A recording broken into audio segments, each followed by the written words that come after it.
Hey guys, how's it going? This has been one of the most requested videos that I've had as of late.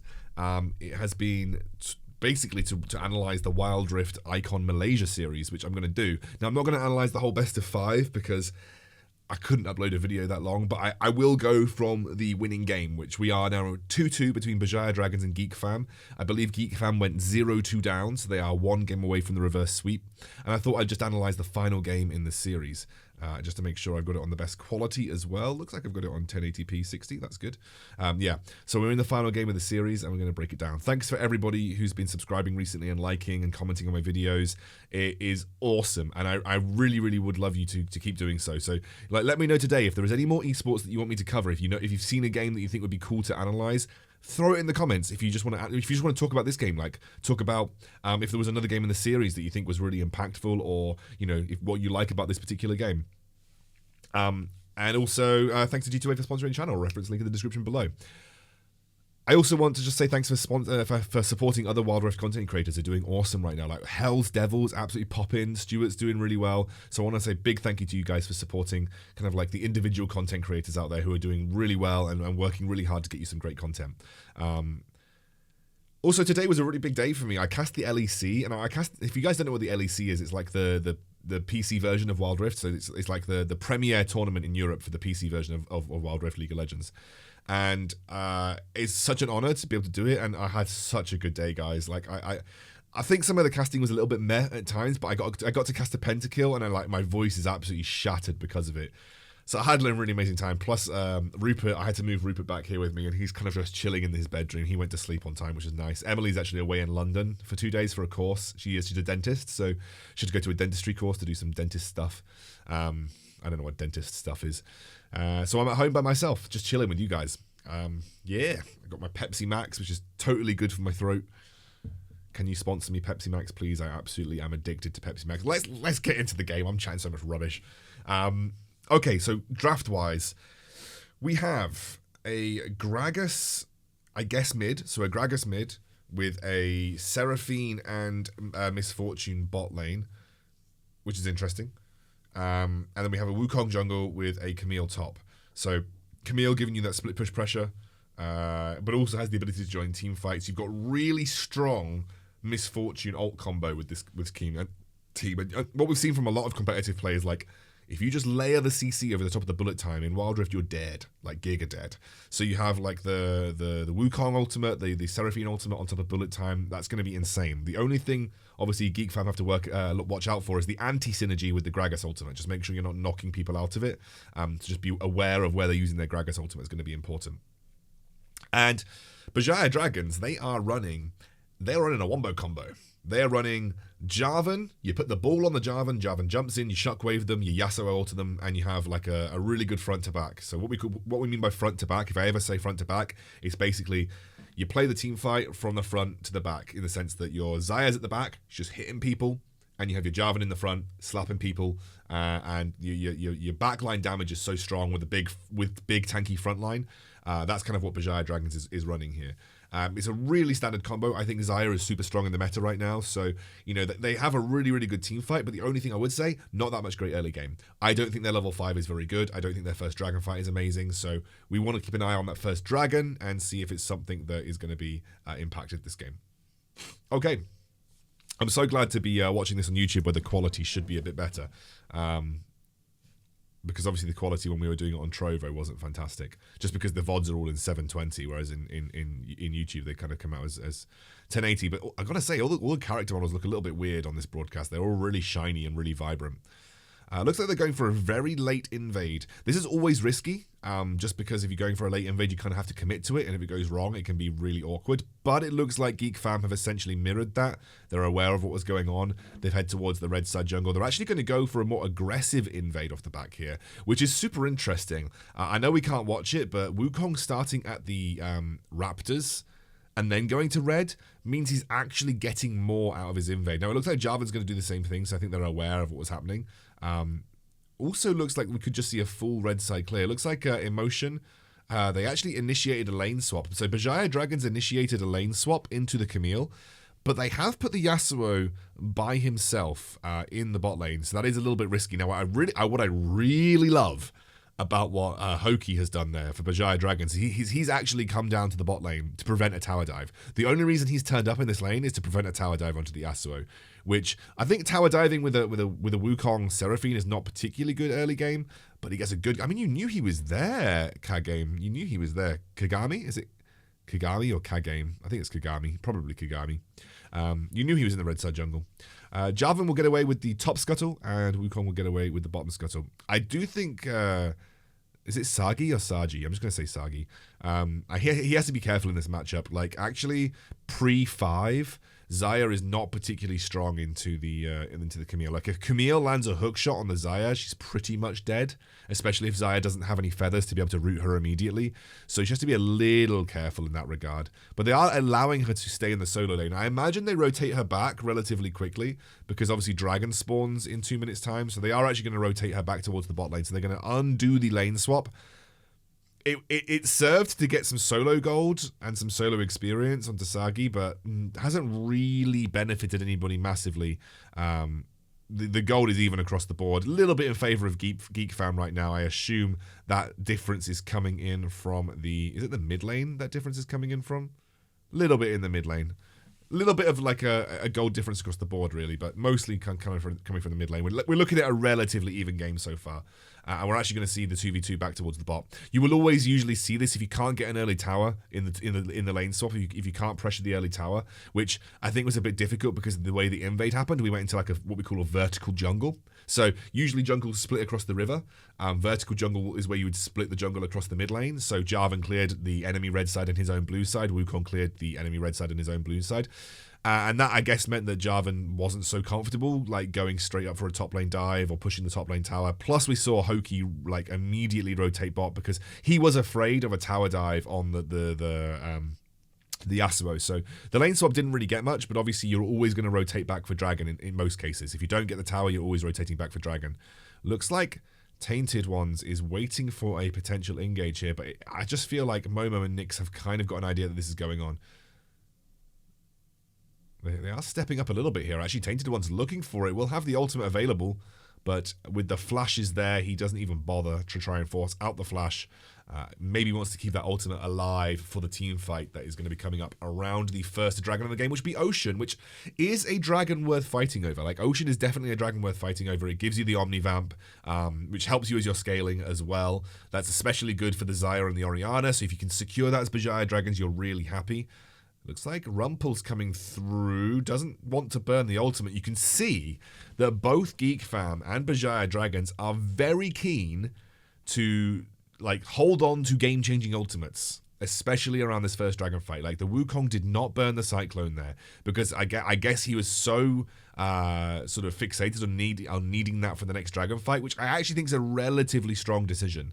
I actually think that's a relatively strong decision from Wukong. Like, retain the ultimate for the dragon fight because that's probably where it's going to be the most impactful. But no one's really starting it up right now, and actually Camille is going to force Yasuo back towards the top lane. And this is an interesting discussion point. Does Camille just stay top and say, well, if Yasuo doesn't match me, we're going to get first tower anyway? Because is the team fight significantly weaker from Bajaya Dragons if they don't have the Yasuo? So is the play really to have the Shang push on the Camille and try and draw the Yasuo away? She's definitely gained top lane prio. She looks like she's heading back towards top lane now as well. The waves are starting. The waves will be a little slow to get towards the top side of the map. This might be the opportunity for Bajaya Dragons to start up this Ocean Drake. But she's going to show herself and again drag Yasuo back to the top lane. And we're going to have a 4 versus 4 kind of opening up around this Ocean Drake, which neither team is willing to commit to.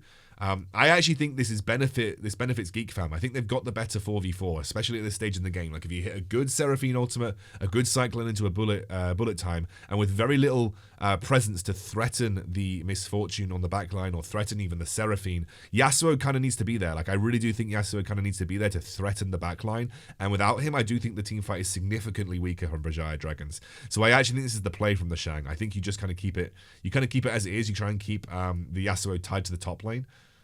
But we've really seen these teams hold off on going in on this dragon, and we're going to get Rift Herald spawn. Like, usually would have something happen, and then Rift Herald spawn. Although, as I say that, Geek Fam have started up this dragon now.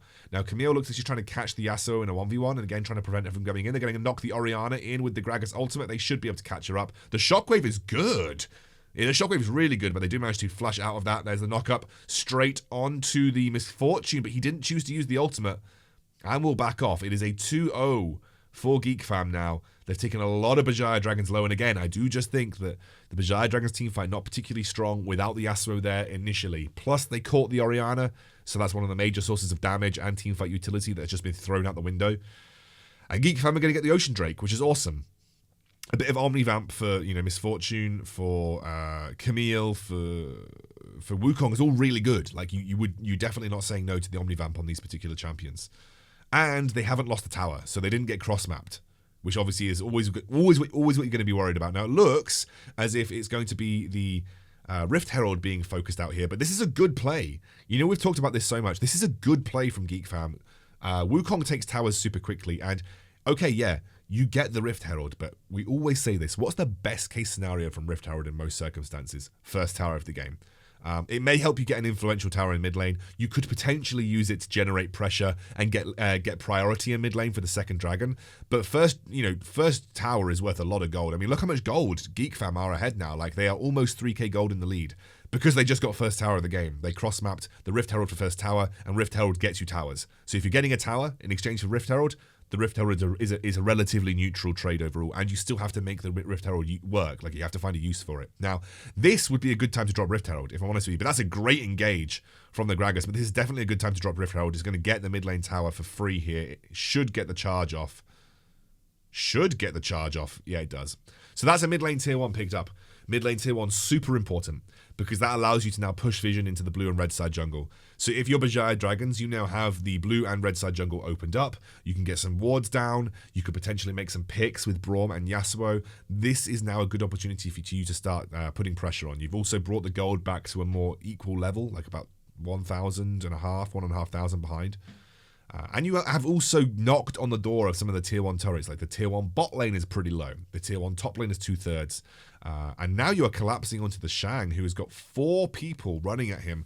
Now, I think his spidey senses must have been tingling. I think the ward in the blue side jungle actually picked up that the Jarvan was close by. So the Shang very wisely choosing to stay back a little bit here. Will go toe-to-toe with Emotion, though. And I think he could be dead. That's a little bit of an early Hextech ultimatum. He's going to get locked up.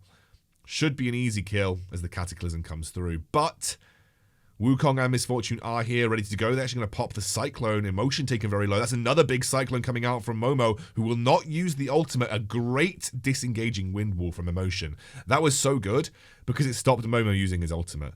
The Wind Wall went down. Momo was looking for an ultimate into 3 people with the knock-up, and he got absolutely cucked. Like, I would never use that word in an official broadcast, but he got cucked, like giga cucked. There's no way that he could have used it there because it just meant that none of his bullets would have hit. So really lovely Wind Wall from the Yasuo. Now, that pressure has actually allowed them to pick up that turret in the top lane. So great, decisive, committed play from Geek Fam. But it may mean that they end up losing this bot lane tier 1. Gragas able to... This is why Gragas is really great, by the way, right now. He's just got really good wave clear. Like, if you ever need to. Somehow Emotion gets caught out by Rumpel here. So it is 3-1 to Geek Fam overall with about a 2,000 gold lead. But it's not like a commanding lead. Like, we're not looking at a commanding lead right now for Geek Fam. And actually, you know, they are close to leveling that out with a couple of the tier 1s that are standing. Like, I call the tier 1 towers like standing gold. If they get tier 1 bot, which is like, you could literally breathe on that tower, it would fall over. And one good push onto tier 1 top, you know, that would potentially result in this gold lead being equaled out. So we're not in a situation where Geek Fam are absolutely dominant for this next Drake fight. But what I would say is they still have the good team fight. Like, they've got 2 key items on the Wukong. They have the Yomu's Ghost Blade and the GA. They have a lot of good items from Momo. Like, they've got a BF sword, a Blade of the Ruin King. They also have a Executioner's Cooling, which is obviously good against some of the healing coming out from specifically Emotion. I wonder if the Xayah has gone Blade of the Ruin King. No, yeah, I'm not sold on this Xayah build, honestly. I don't like Blade of the Ruin King on Xayah. I think you're just much better off going a traditional crit pathway. Like, I think it's just better for Xayah overall. I really don't rate Blade of the Ruin King on Xayah. I do not think it's good on her at all, especially with the nerfs. So I don't like this pickup on Sagi at all. I honestly don't think it's good. Maybe the Asian meta is just a bit different on AD carries, but in EU, like you almost never go Blade of the Ranking on Xayah because she benefits from high damage. She's got some good scaling on her blade cool, and so you want to give her as much AD as possible. Plus, she's a very critical strike-based champion. Like, she already gets a massive attack speed buff from her W, or rather from her second ability. So you don't really need Blade of the Ranking. Neither do you get much use out of it either. So you just want to go for the maximum burst damage possible, which is why I just think like something like Infinity Edge into Rapid Fire Cannon is just like the best play for Xayah. I personally think that anyway. I know things are different in different metas, but that's my personal opinion. Now, it looks like the Misfortune Bullet Time will not pick up the kill here, but the engage is good re-engage from the Braum, however, and Tainted Ones. He's going to go for the Cataclysm. This is a good play for BJD Dragons. Going to force out some flashes. They even get the GA out of the Wukong, who's forced to flash away as well. That is a big play. You get the Mountain Dragon. You're leveling the gold. You're now actually in the lead.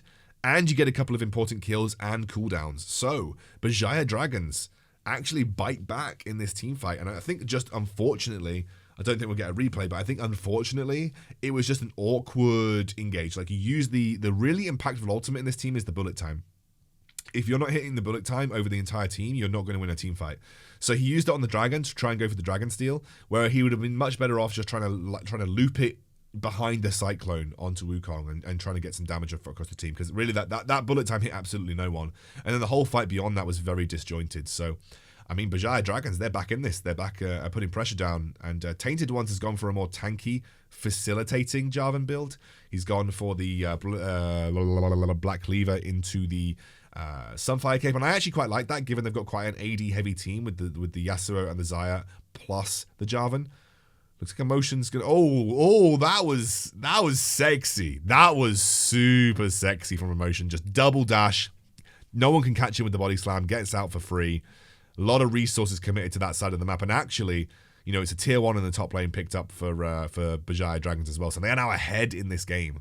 They are ahead after having a pretty rough early game, and they have this scaling advantage. Like, okay, I know Seraphine scales well, so does Camille, but like, you have a Xayah, you have an Orianna, who's one of the best scaling mages in the game, and you have a Yasuo. Like, this team scales really well, and in the late game, their team fight is super strong as well, especially if Jarvan does get extra tanky, and item spikes are starting to roll in. Like, the Rabadons is almost there. You have the 3 items on the Xayah. They're going in on Momo right now as well, taking Momo super low. The Blade Caller comes through as well. Momo actually down into the dirt, as that's the double kill picked up for BJD Dragons. They'll get the triple kill off the back of it as well. This is insane from BJD Dragons, and they now might go straight for Baron. Now, wait a second. Whoa. Look at the bot lane. They're going to have to back. They're surely going to have to back here. Are they just happy to trade bot lane inhibitor? Because they're going to lose bot lane inhibitor. I think Orianna might be able to defend, but not by herself. Like, they're just going to lose bot lane inhibitor in this bottom side of the map. That was heads up from Gragas and Camille. Like, you got battered in that team fight, and instead of trying to make something of it, they just go bot and take inhibitor. And now they have permanent prio, permanent pressure in the most important lane in the game, especially when the next Baron comes up. So that's a really big pickup for Geek Fam. That single play might have kept them in this championship. That single play probably did keep them in this championship. If they did not trade for bot lane inhibitor turret there, they would have lost this game, I guarantee you, because they would have no pressure on that side of the map. Now, you have to be constantly worried about that bot lane pushing in. And the next dragon is not the Elder Dragon. The next dragon is just spawning before the Elder Dragon spawn point, which is 16 minutes. And it's going to be the Cloud Dragon. If you're a Geek Fam, it's Cloud Drake. Screw it, guys. It's Cloud Drake. You don't need to throw your game away for Cloud Drake. You have got side lane pressure. This Camille split push has been executed really nicely. They played off a really, really intelligent push from her, and they're going to get rewarded for it. Now, I do like what BJD Dragons is doing. They're basically saying, well, the lane that we want to get back is bot lane. So if we use Baron buff, it's hard for them to clear waves. If we use Baron buff, if we can get inhibitor turret, that nullifies the pressure that they've generated. If we can get inhibitor turret, that makes it much easier for us as this game goes on. And that's what they're doing. They're just using the pressure, the zoning potential of the Orianna. They really want this bot lane inhibitor turret, because it's the one that's going to then basically stop and nullify that entire play that Geek Fam made on the bottom side of the map.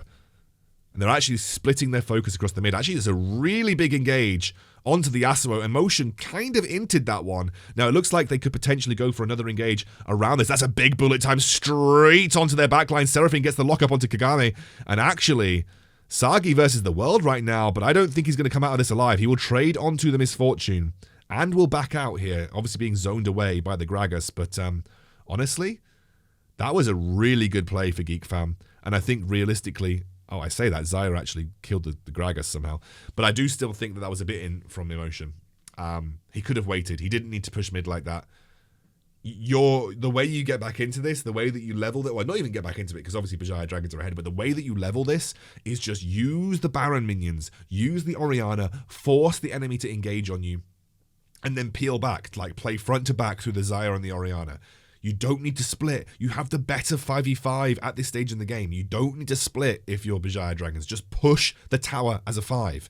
If GEEK fam engage on you, peel back with the Jarvan, play front to back because you've got a tanky front line, and just play around your Zyra and Orianna, and you win. You absolutely win. You split, you're actually playing into GEEK fam's hands because they want the split. They want the Yasuo to be isolated.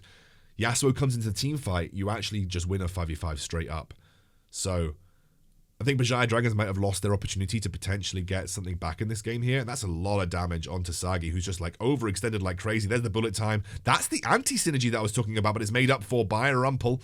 He'll get the kill, and now he's trying to trade on to the Jarvan. Great Windwall to do kind of like nullify that engage, but the Shang is not done. He's going straight onto Emotion, who can't get out of this, and he's stuck in the glass cage of Emotion. He'll drop down. Low HP bars for GEEK fam. Shockwave does come through, but Shang will keep himself alive, I think, with Barrier here, and keeps the GA, which is absolutely huge. And Baron is just spawning. GEEK fam have managed to drag themselves back into this game. And look at this. The most important lane in the game for this very reason. The minions are shoving the Nexus, and Baron is up on the cards. You have people who are dead already.